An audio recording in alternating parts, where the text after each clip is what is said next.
engaging violent faith for supernatural breakthrough. The kingdom of heaven suffered violence, and only the violent will take it, will experience what heaven has packaged. Heaven has packaged good things. A life of comfort, a life of abundance, a life of breakthrough, a life of pleasures for everyone who is born again. But for that to become a reality, we must accept the responsibility of fighting the good fight of faith. Because it takes faith to assess our inheritance in God. It takes faith to benefit from the blessings of redemption. Everything Christ died for will remain elusive in and around our life without fighting the good fight of faith. He said, therefore, fight the good fight of faith, that you may lay hold on eternal life, whereunto we are also called. So we are called into fighting. Our arrival in this world is welcome to the war front. So when things want to go contrary, that is the enemy seeking to make a mess of our life. Whatever is contrary to glory is not of God. Said by faith, the elders obtained a good report. So if the report we have around us is contrary to glory, then we have a job, we have a fight on our hands. And if you don't fight, you'll be defeated. Everyone must fight that fight. And that's why we must master the weaponry of faith that will bring victory for us. From today, you shall be victorious. I say, in every department of life, you shall be victorious. Say with me, I shall be victorious. No matter what the enemy does, everything shall turn to me for a testimony. Now, breakthrough is God's plan for us. What is breakthrough? Making successful progress in all you do. Unending advancement. Doing well. Thriving.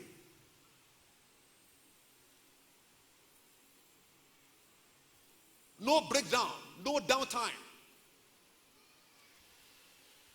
So, but it takes the violence of faith to get that done. And that's why we are saying faith is not a beggarly force. It's a conquering force. Faith does not beg situations.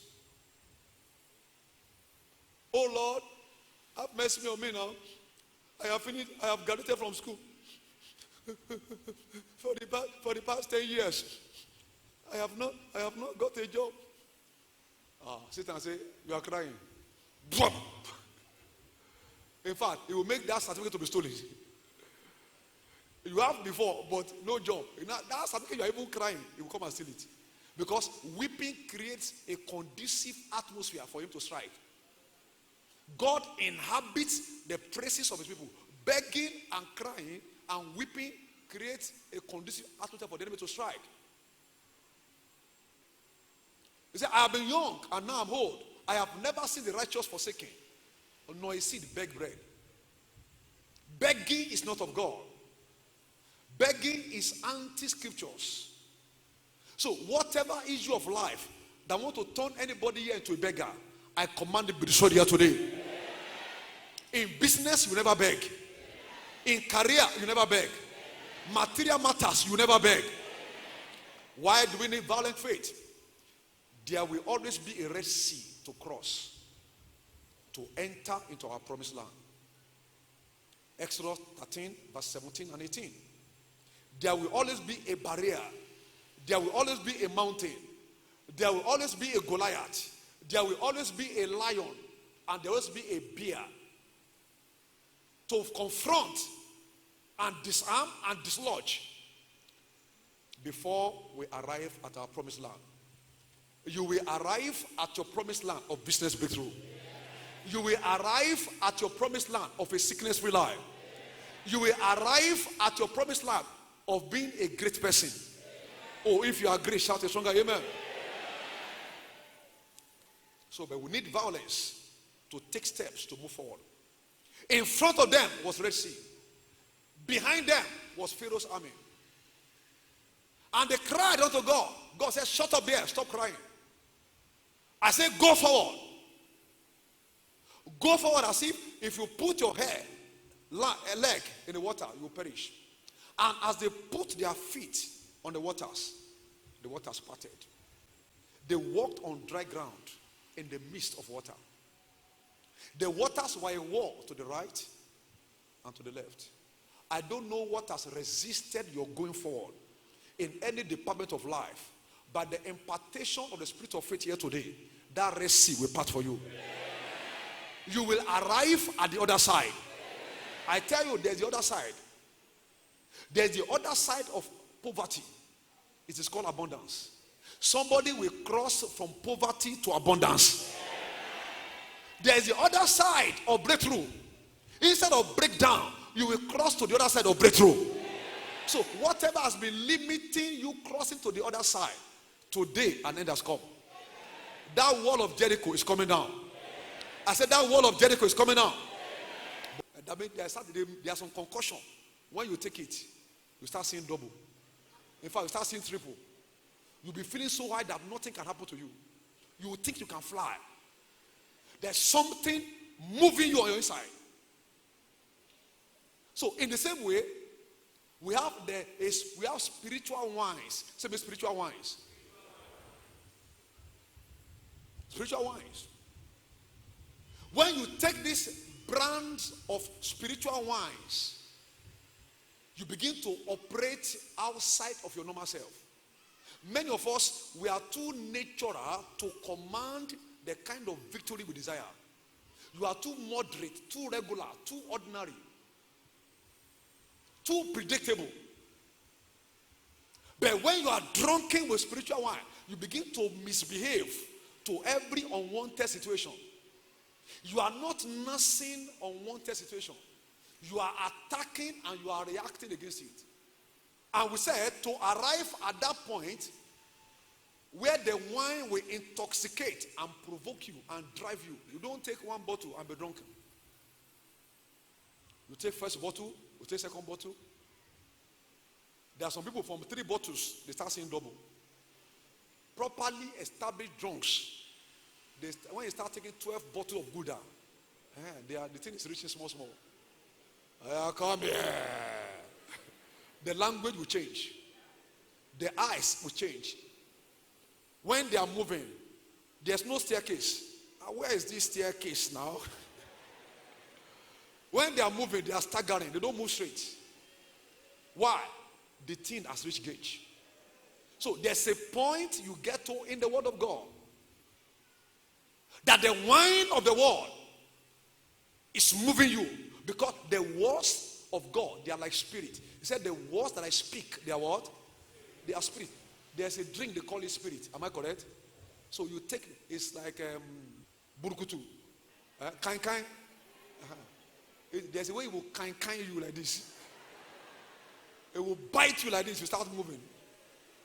So there's a way you are drunken with the wine of the world. You will not allow failure around you. You will not allow any evil occurrence. As I said last time, you keep firing, rapid firing. Every time you are firing, no evil is allowed to pack. Anyone thinking it, that means I don't see evil, because the moment you are thinking it, I'll finish you. For accommodating the thought, you are finished. So for you to now say you want to carry out, you won't carry it out. So we need to be drunken with that wine. And today we are looking at 2 wines very quickly. Number 1 is the vision wine. Say me vision wine. Every true vision drives the visionary. What is vision? Vision is the revelation of God's plan. The unfolding, the discovery of God's plan. God's plan for your life is unending prosperity. God's plan for your life is sound health. God's plan for your life is long life. God's plan is for you to be fruitful. God's plan is for each of our children to be mighty. So when you now see that plan sufficiently, anything contrary to it, you react against it. That's what you're saying. In Habakkuk chapter 2, beginning from verse 1, he said, I will stand upon my watch, and I will watch to see what he will say. That means from what God is saying, you are seeing. Normally, we hear what somebody is saying. But it becomes vision when pictures emerge out of what God is saying. I will watch to see. And when that vision is very clear, when you can see clearly, you can never be stagnant. Because that word that has painted picture for you, it will be like fire shut up in your bones. He said, thy word that has formed pictures for me, thy word which I have seen, has become like fire what? Shut up in my bones. You can't have fire in your bones and be seated. Am I correct? So when the vision of prosperity or the vision of sound health is battered for you, you can see clearly. You'll be speaking naturally against poverty. You'll be speaking naturally against sickness. If you have the vision that you and satanic powers, you are not in the same class, you'll be speaking against them. Because it's like fire shut up in your bones. We call it the vision wine. The vision wine. May you receive that grace today. But you know, to get at that point, you have to tarry long on the wall. Proverbs 23 verse 30. You have to stay on the wall. You have to brood on the wall. You have to meditate on the wall. He said, they that tarry long at the wine, they that go to seek mixed wine. God's word is that wine. His word is spirit. You are taking spirit. So you stay long. Don't be satisfied only with 1 hour or 45 minutes message on Sundays. It's not enough.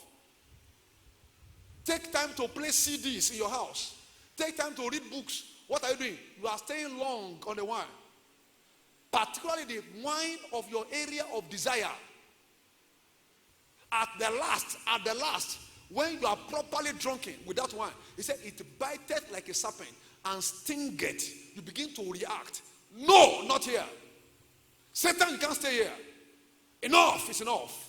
I am tired of this situation. I can never be sick. You start insulting sickness. That sickness will be ashamed and say, excuse me, the way this man is insulting me, we are not friends again. There are many of us who pamper sickness. You know, this is my weakness. This is my sickness now. He say, yes, I am your own. Just stay with me. But some of us, we are not friends. We are not friends. I said, you are not friends with sickness. Every sickness that came here with you, I see them drop off right now. Number 2 is the love wine. Say me the love wine. Love-driven believers are intoxicated believers. You are drunken with the love for God. Love for God. And it's our love for God that makes our faith in God to work. Galatians chapter 5 verse 6. It says faith that works by love. Love for God is the fuel of faith in God. You get to a point where you put God first. Every other thing last. Like Apostle Paul. He said, I am crucified with Christ. Galatians chapter 2 verse 20. He said, nothing shall separate me from the love of God. Nothing. Nothing. Say me nothing. There are people when it comes to subject of business or money, they say, Pastor, let's put Bible aside. You are deceiving yourself. Because anything that God is not involved in, it can't work. It can't work. Said nothing shall separate me. Not nakedness, not hunger. Romans chapter 8, verse 35 to verse 38. And it's that love that will trigger violent faith. I pray that every one of us here will be baptized afresh with the love for God. When our love for God is in place, everything will work. Business will work. Romans chapter 8, 28. All things work together for what? For good. Business will work. Health will work. Marital life will work. All things work together for good to them that love God. May you receive that fresh wine today. What is the characteristics of this violent faith? You carry a more than a conqueror disposition in battle. A more than a conqueror's disposition in battle. You despise the opposition. You see yourself greater and higher. You don't turn back from battle. Proverbs chapter 30 verse 30. Because you belong to the lion's tribe. Said the lion, the strongest among the beasts, that turneth not away for any. You don't show the enemy your back. There's no provision to cover your back. Anytime you turn away from challenges, Satan will pursue you. You know there are some dogs, when they want to harass you, they are trying to test you. And if you now turn your back to them, what will happen? They'll pursue you. But when the dog say, you want to back, I say, hey, relax. Say, this one understand the way. You understand the rules of the game. Start wagging his tail. The same way with the enemy. So that challenge, don't turn your back. Despise that challenge. It cannot stop you. Nothing will stop you. I said nothing will stop you. Nothing will stop your business breakthrough. Everything you do will flourish. Stagnation is over in your business. I said stagnation is over in your business. Flourishing becomes your experience in your business. In the name of Jesus Christ.